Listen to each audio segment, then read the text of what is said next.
ایک ہمارے دوست ہیں، بزرگ ہیں، ان کا داماد فوت ہو گیا، نشہ کرتا تھا، تو میں تعزیت کرنے ان کے گھر پہنچا تو کھڑے ہو گئے ہاتھ باندھ کے، کہنے لگے حضرت صاحب باقی ساریاں گلاں چھڑ دیو، صرف نشے تے تقریر کریا کرو۔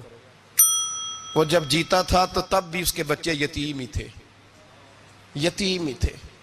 میری بیٹی جب میرے گھر آتی تھی اور میں اپنے پوتوں کے اترے کپڑے اسے پہننے کو دیتا تھا تو میرا کلیجہ پھٹتا تھا، اور میری بیٹی اس کی زندگی میں بھی بیوہ کی زندگی گزار رہی تھی، وہ میری بہوؤں کے اترے ہوئے کپڑے پہنتی تھی، کوئی دعا کرو، کوئی جلسے کرو، یہ لت ختم ہو جائے۔ اور کہنے لگا اب میرے وہ چلا تو گیا ہے، دادا دادی اس کے پہلے کوئی نہیں، چچا ہے کوئی نہیں، جب تک تو میں زندہ ہوں ان نواسوں کو کوئی روٹی کا لقمہ، کوئی کپڑا مل جائے گا، لیکن سوچتا ہوں میں بوڑھا ہوں، مر گیا تو ان کو کوئی پوچھے گا بھی نہیں، کون ان کی خبر۔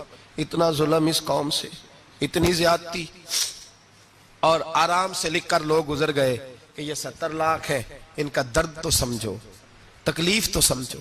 7 فٹ کا سونا جوان اور نشے کا عادی ہے تو کسی نالی میں پڑا ہوا ہے۔ اور میں نے کہا اس قوم کے ساتھ اس سے بڑا بھیانک مذاق کیا ہوگا؟ کوئی دانشور تھا بڑا ظالم، اس ظالم سے کوئی مشورہ لینے آیا، اس نے آ کے کہا تو بڑا ظالم ہے، بڑے کڑوے مشورے دیتا ہے، میرا ایک دشمن ہے، میں اس سے بدلہ لینا چاہتا ہوں، میرا دل کرتا ہے اس کا بچہ قتل کر دوں تاکہ وہ تڑپے۔ تو ظالم نے کہا اسے قتل نہ کر، وہ تو اس کا باپ 2-4 مہینے رو کے چپ کر جائے گا، پھر میں سخت سزا دینا چاہتا ہوں، مشورہ دے۔ تو اس نے کہا اس کے بچے کو نشے پہ لگا دے، جس کا بچہ نشہ کرے گا وہ باپ روز مرے گا، روز جیے گا، وہ ماں روز مرے جیے گی، نشے پہ لگا دے۔ اس قوم کے ساتھ سب سے بڑا ظلم یہ ہوا کہ ملت کا جوان نشے پہ لگ گیا، ڈرگز پہ لگ گیا، اتنے تباہ حالات ہوئے کہ جوان چڑھتی جوانیاں، اماں نے کتاب دے کے بھیجا تھا، اور کالج سے واپس آئے تو نشے کے ٹیکے ہاتھوں میں پکڑے ہوئے، ٹیکے۔ اور آپ کے اس ملک کے اسلام آباد میں ایک دن میڈیا نے وہ خبر بھی وائرل کی اور وہ چیز بھی دکھائی لوگوں کو، 3 مہینے کا بچہ لے کے نشئی سڑک پہ آ گیا، اس نے کہا میرا نشہ ختم ہو گیا، میرا بچہ خرید لو، 2 پڑیاں دے دو۔ تو وہاں بیبیاں جو سن رہی تھیں وہ بھی چیخیں مار کے رو رہی تھیں۔ یہ ظلم کیا اس قوم کے ساتھ، اور کرپشن کی لعنت نے اجازت دی سپلائی کرنے والوں کو کہ گلی گلی بھیجے، گلی گلی۔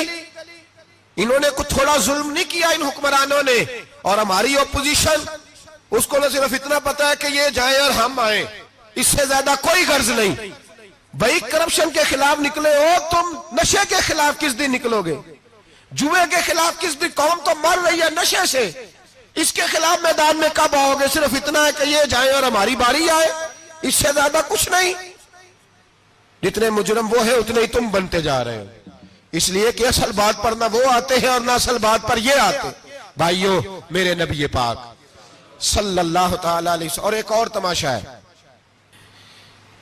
یہ میرے پہ اللہ کا یہ احسان رہا، اس لیے نہیں کہ میں پرہیزگار آدمی ہوں، نیک ہوں، اس لیے نہیں، ویسے ہی اللہ بعض اوقات اسباب بناتا ہے، سبب بناتا ہے۔ مجھے نہ شراب کے رنگ کا پتہ ہے، نہ اس کی خوشبو کا پتہ ہے، نہ میں نے کبھی زندگی میں دیکھی ہے، یہ کرم ہے میرے حضرت صاحب کا، میں نے نہیں دیکھی، مجھے نہیں پتا کیسی ہوتی ہے، کچھ باتیں میں نے سنی ہیں۔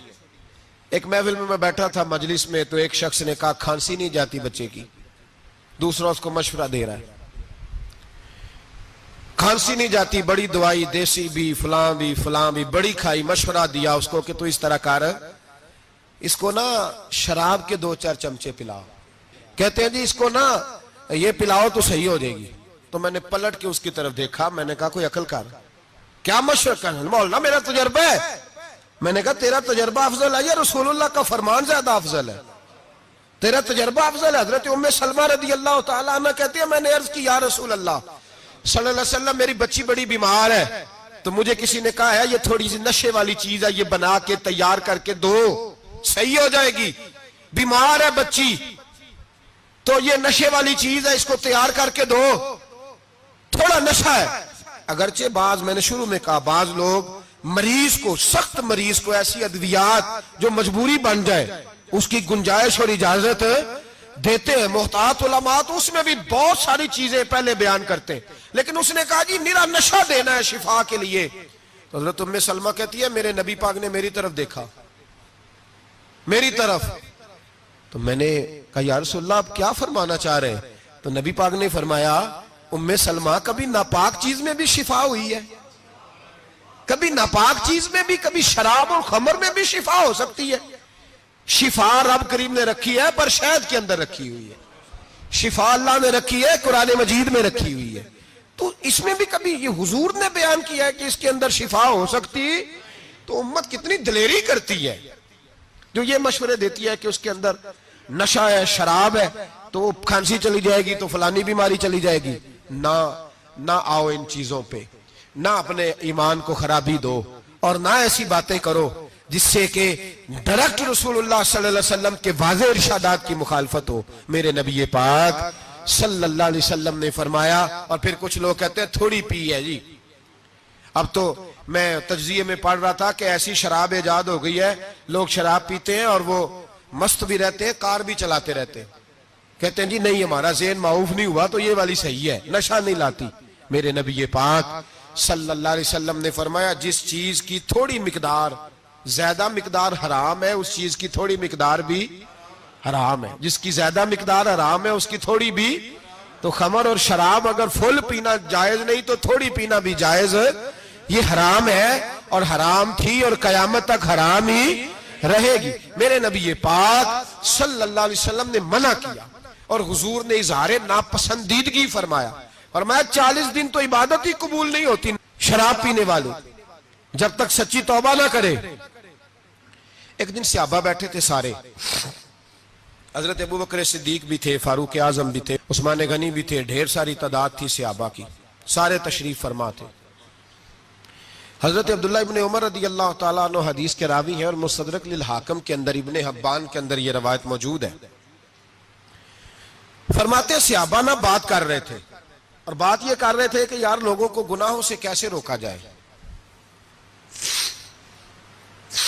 لوگوں کو گناہوں سے گفتگو. صحابہ یہ کر رہے تھے. عبداللہ ابن عمر کہتے ہیں بیٹھے تھے اور یہ گفتگو کر رہے تھے کہ گناہوں سے پلاننگ جی ہوتی تھی. ان کی جو محفلیں ہوتی تھی نا بیٹھ کے, وہ خوش گپیاں نہیں ہوتی تھی بلکہ وہ تبلیغ کی, جد و جہد کی, لوگوں کو برائی سے منع کرنے کے لیے بیٹھتے تھے, اس پر منصوبہ بندی کرتے تھے, پلان کرتے تھے, آگے ترتیب دیتے تھے.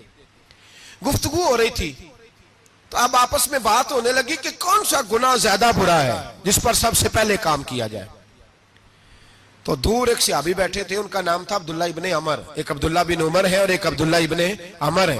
حضرت عبداللہ ابن عمر دور بیٹھے تھے, بڑے سمجھدار سیانے باریک بین آدمی تھے. تو حضرت عمر فاروق اپنے بیٹے سے کہنے لگے جا عبداللہ ابن عمر سے پوچھ کے آ کہ سب سے سخت گناہ کون سا ہے. توجہ ہے میرے بھائیوں, ادھر دیکھیے گا میری جانب, پوچھ کے آ کہ سخت گناہ کون سا ہے. عبداللہ بن عمر رضی اللہ تعالیٰ عنہ کی خدمت میں جب عبداللہ ابن عمر گئے تو جا کے کہنے لگے کہ صحابہ پوچھتے ہیں کہ آپ نے زیادہ وقت گزارا ہے نبی رحمت صلی اللہ علیہ وسلم کے پاس, تو بتلائیے برا گناہ کون سا ہے, سب سے سخت گناہ, تاکہ سب سے پہلے اس پر پابندی لگائی جائے, اس پر محنت کی جائے. تو حضرت عبداللہ ابن عمر کہنے لگے صحابہ کو جا کے بتا دو کہ سب سے برا گناہ شراب پینا ہے, سب سے برا گناہ, اور یہ ام الخبائث ہے, برائیوں کی جڑ ہے, گناہوں کی ماں ہے, یہ بنیاد ہے, باقی گناہ اسی سے شروع ہوتے ہیں.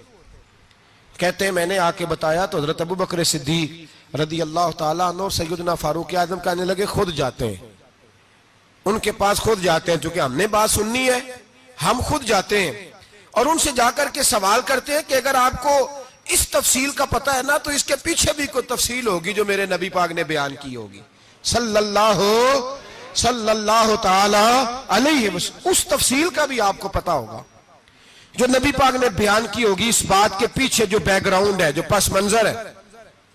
فرماتے ہیں کہ ہم اٹھے, عبداللہ ابن عمر کے پاس گئے, ان سے جا کے پوچھا کہ جناب آپ نے یہ تو فرمایا ہے شراب ام الخبائث ہے, تو اس کے پیچھے پس منظر کیا ہے؟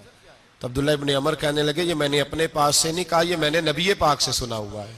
حضور سید عالم صلی اللہ علیہ وسلم بیٹھے تھے تو حضور نے فرمایا شراب, یہ نشہ, یہ برائیوں کی ماں ہے, اور پھر حضور نے ایک مثال بیان فرمائی. نبی رحمت علیہ السلام نے فرمایا بنی اسرائیل کا ایک واقعہ ہے. ایک خوبصورت جوان تھا تو ایک عورت کا دل آ گیا اس پر. یہ یاد رکھ لیں, ہم لڑکوں کو منع کرتے رہتے ہیں لیکن ہمیں گھر کی بچیوں پر بھی توجہ دینی ہوگی, ہمیں ان کے فون پر بھی نگرانی کرنی ہوگی, ہمیں وہاں بھی غور کرنا ہوگا. اس لیے کہ اگر کوئی بچی گنجائش نہ دے تو میرا خیال ہے کہ لڑکا جرت کرنے کی طاقت نہیں رکھتا. تو وہاں بھی ان کی اماں سے کہے کہ پابندی لگائے, بچی کسی کا موبائل لے کر کے کہیں اس کو استعمال تو نہیں کر رہی, اس پودے پر بھی توجہ دے, درخت بننے سے پہلے اس کی بھی نگرانی کریں, یہ بھی بڑا ضروری کام ہے. عورت کا دل آ گیا تو نبی پاک علیہ الصلوۃ والسلام فرماتے اس نے کوئی بہانہ لگایا, کسی کو کہا کہ اس نوجوان کو بلا کے لاؤ, اس کو کہو کہ ہم نے کوئی گواہی لینی ہے تجھ سے. وہ نوجوان آیا, ایک کمرے میں داخل ہوا تو اگلے کمرے میں لے گئے, وہاں داخل ہوا تو اس سے اگلے کمرے میں لے گئی, وہ داخل ہوا تو اسی طرح 7 مکفل کمروں میں لے گئی.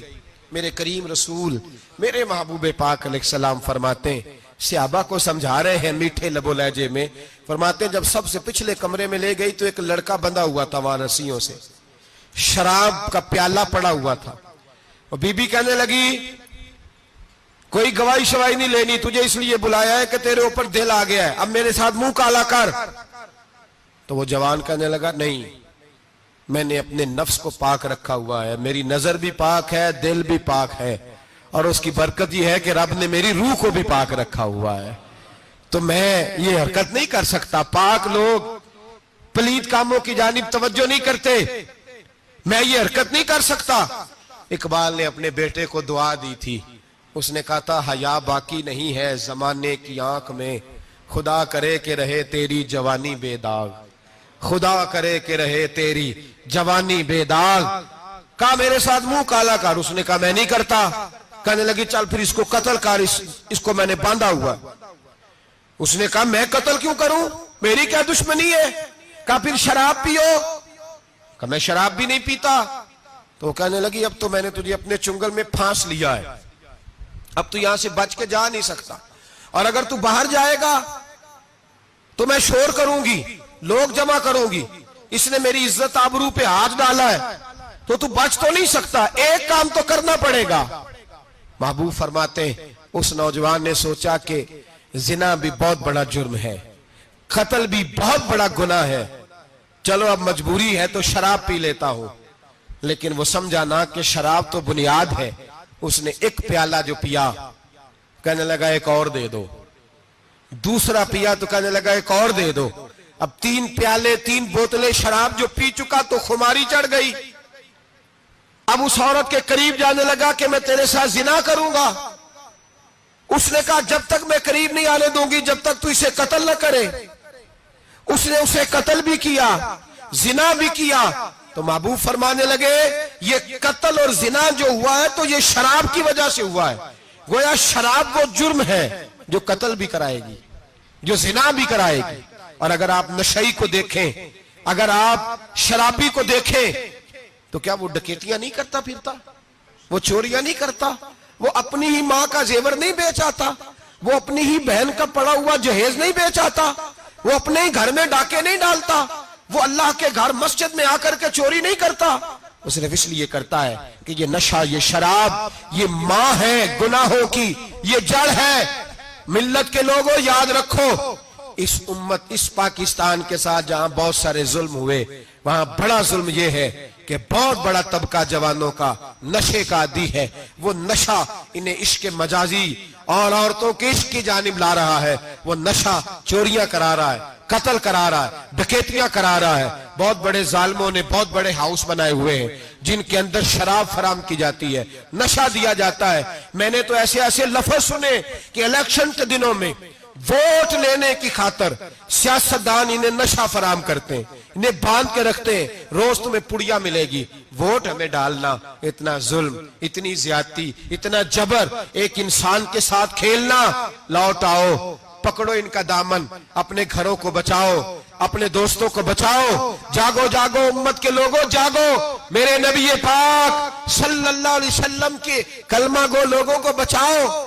ان پر اگر سختی کرنی پڑتی ہے تو کرو، پیار کرنا پڑتا ہے تو کرو، محنت کرو، جدوجہد کرو.